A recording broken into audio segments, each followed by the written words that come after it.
My favorite TV besties. What's going on? Welcome or welcome back. If you're new, hi, my name is Ash, and welcome to Ash Recaps. So basically, you're getting a recap, a reaction, kind of like all in one. I think I really figured it out. It's recap and a reaction. Let's just go with that, right? To my oldies but goodies, what is up? Hey, how y'all doing? Where y'all been?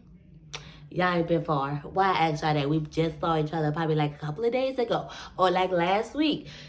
That was so definitely like last week. Well, no, technically we just saw each other the other day because I just put up last week's episode of Married at First Sight on yesterday. I want to say is when that just went up. Either way, nonetheless, I'm rambling as I do. If you're new here, I ramble, but I'm your TV bestie. Consider me your TV bestie. You know, the one you chatted up with, gossip with about what is going on in some of our favorite shows. So as you can see in the title, Black Ink Crew, maybe we're like on episode 14. I really can't remember. Either way, this is like where we are with everything. So they picked their people. They picked everybody except for two of the people. That was Vazo or Vavo, basically the guy who was that the colorblind guy? No, I think they kept the colorblind guy. That was either the colorblind guy or it was the weird guy who kept talking about, about being in a polyamorous relationship. So, and then the girl's name was, I can't remember her name, but they ended up just like not picking her because she was, she was just one of the, least experienced artists. And yeah, that's kind of just like, what about sums up to, at this point. But everybody else is in here. Everybody else is sticking around. So let's just go ahead and talk about what Puma and Ted are trying to get into right now. Now that they picked their artists, it was time like, all right, now where are we going to put, all these tattoo artists? So the next step is to like find some place. And they really are doing their justice, I guess. They are making it their business to basically open up another tattoo shop, I guess kind of under the Black Ink or the Black Ink Crew name. I'm still like finding this whole situation a little complicated, just trying to understand like how this, works at the end of the day. I think for me, how I understand is at the end of the day, Black Ink is that Caesar's. Now Black Ink Crew might be something else. So if y'all got any insight, any ideas, y'all let me know. If you're a business, you're a lawyer, a little bit of something. I don't know. Definitely give me some insight. I'm always for learning new things. Hopefully y'all not hearing my daughter play her music in the background. She's, y'all know, y'all nieces, y'all nephews, like, yeah, they always on. Anyway, y'all, so getting back to it. So remember, Teddy had his whole little situation with he's trying to get, his felony, like his record basically like straightened up so that he can, be a part of this business. One thing that I guess is the stickler about this is, he wants his name on something. When he opened other shops for Caesar, at the end of the day, he really couldn't really do much. He still had to come Caesar come and sign paperwork because, as when you have certain things in your record, which I want to say is the felony, you can't own a business. Like it's so many things, and it's like, dang, like people who the system ain't right. Y'all already know the system ain't right for us. Like there's an opportunity for you to better yourself, especially after becoming incarcerated, just to be like, oh, well, you can't vote, you can't have a business, you can't do this, you can't do that. It's crazy. It's beyond. But so basically, he was faced with it's going to take like 6 to 8 months. He's done the paperwork, but to get a response back, it's going to take 6 to 8 months. I think he thought it was going to be a quick thing.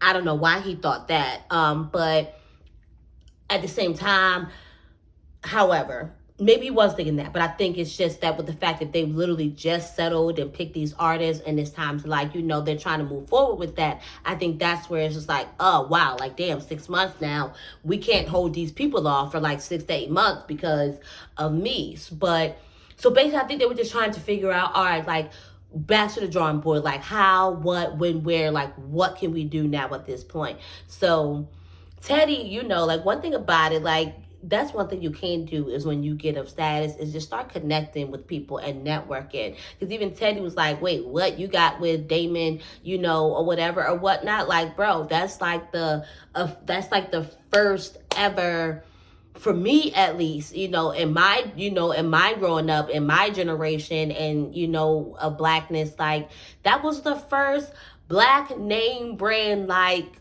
clothes. Again, I'm not saying that there were that's what's true. For me, that's what I knew. FUBU was, it was for us by us. It was for us and it was by us. Like it was just like no longer the days we have to worry about people who don't want us to represent their brand. I.e., like for me back then, that was Tommy Hilfiger. I remember my brother was a big fan of Tommy Hilfiger, but it was a race thing. He did not want us wearing his clothes, which is like, we're putting money in your pocket. But okay, neither here nor there.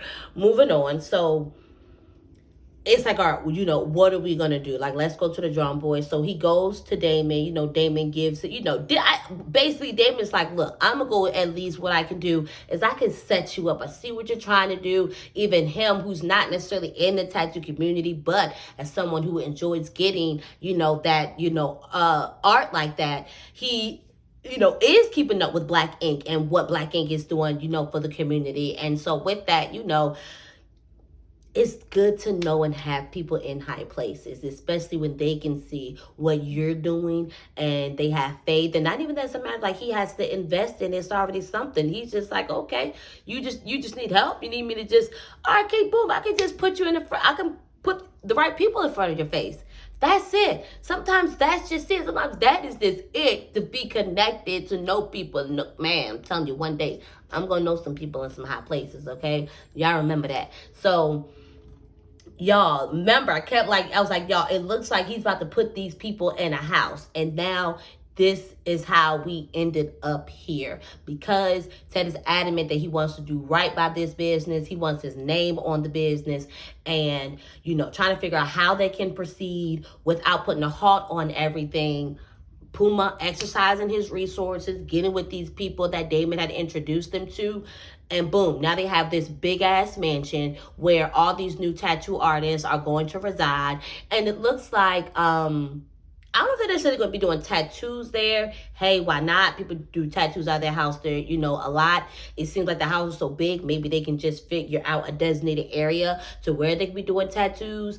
But it sounds like this is going to be like a long, drawn out, like team building, a long, drawn out interview process, to really figure out how they're going to mesh, who is going to be right for this team, and not just for the team, who is going to be right and wanting to keep this Black Ink legacy alive and going. Because all in all, at the end of the day, that's Puma's goal. That's where Puma's at with it. So that's where we are, y'all. I'm so curious. And it looks like, from the previews that basically, if they not acting right, they will get kicked out of the house, which I can assume that's going to, kick them out from the opportunity and the opportunity of moving, into a shop. I think this is good. This is a great, I don't know how long they'll be able to, prolong this, but it gives them time to figure out something else, figure out, basically what they can do while Ted is still trying to, figure out a square way, his legal record and things of that nature. So outside of all this craziness, what I hate, y'all, is I hate when I see females go through the same shit all the freaking time that we as females do. We talk to a guy, we get all wrapped up in the guy, we get that we're talking to, and we're getting feelings for this guy that we're talking to. We feel a ways if the guy that we're talking to or dating is having interactions with us. I just hate it, because it always seems like, and I'm not saying this is always the case, but it's the case in a lot of times where the guy is at least somewhat clear and we kind of just take whatever, or he is clear and we just take whatever that we want to hear, and we just like, okay, I'm just gonna ride this out. He gonna want me like eventually later on. Like, girl, he's telling the audience, us, that he wants to, he doesn't want a relationship. What is he telling the show? because they don't seem to be on the same page. He likes her, but he doesn't like her enough that he's ready to proceed on into a relationship. And maybe I don't even want to say it like that. He don't like her enough. I mean, but that's kind of like when you think about it, like. I mean, he just got out of this relationship with Donna. He's still living his best life. He has this OnlyFans. Like, yeah, it's like me, really. I'm not getting, bro. I was damn near 10 years in a freaking relationship. There's no way I'm like, yeah, I want a relationship, but I don't want everything else that comes into that relationship. I want the companionship. I want us to spend time. We can even possibly even spend money on each other. We gonna have sex. But at the same time, if I don't want to answer my phone, if I don't want to talk to you, if I don't like, that's when my toxicity start clicking in. That way it's like, that might be unfair to somebody. But I don't know, y'all. That's just the narrative that I feel like it's just always happened, is that the woman always seems to be trying to, like, the guy's like, I'm good. Like, we just chill. We just talk. I don't want a relationship. And the girl's just like, oh. But basically, like, be clear. Be clear. And when I say be clear, it's like, oh, okay, yeah, I'm not looking for a relationship right now. Like, okay, because does that mean we're dating other people? Are you seeing other people? Are you going to be seeing other people? Like, that means we're not going to be exclusively seeing each, like, it needs to be clear. And maybe it's not clear. Maybe that's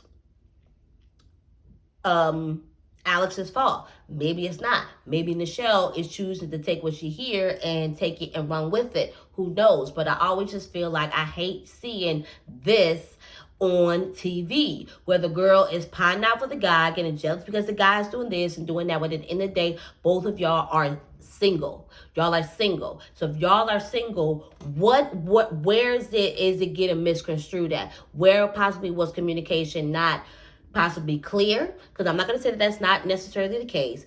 Or, which I feel like I see a lot of the times is, and possibly in this situation, Nichelle she likes him. She sees that he likes her in return, but she's not getting the page that he's on. And, it sucks. For a second, I was going to be hard on Alex. It's like, yeah, like, but it is convenient. I mean, let's be honest, it is convenient. They are now an opportunity where they're going to be, in front of a new set of people. It's clearly having eyes, maybe some people even as well, and he can't be doing things really vanilla if low-key you are here, like, kind of like tagging along on his curtail, low-key. And I don't mean like literally that, but literally you're just like, they got to get that together. That's yeah, clearly he's gonna end up like, and then even then I think he was supposed to kind of like tell her what it is. Are they gonna have another conversation, or did that conversation happen on this episode? I don't know, but either way, the future even shows that ain't gonna end all that great. So yeah, y'all, Rocket's moving on. Everybody's speed dating. That's really just like the gist of this, y'all. And what I have that's going on, my thoughts or whatever or whatnot. I try not to make this like really long out and drawn out. Let's get to the point. Let's talk about it, and let's get out of here and get ready for the next one. So you can always let me know your thoughts down there in the comments. I enjoy talking to y'all, or you can just leave me purple hearts down there in the comments to let me know that you've made it to the end of this video. And if you're new, I hope you're considering subscribing to this channel, working on getting me to 200 subscribers. Yes, I ain't got there yet, y'all. I'm working on 200 subscribers by the end of this month.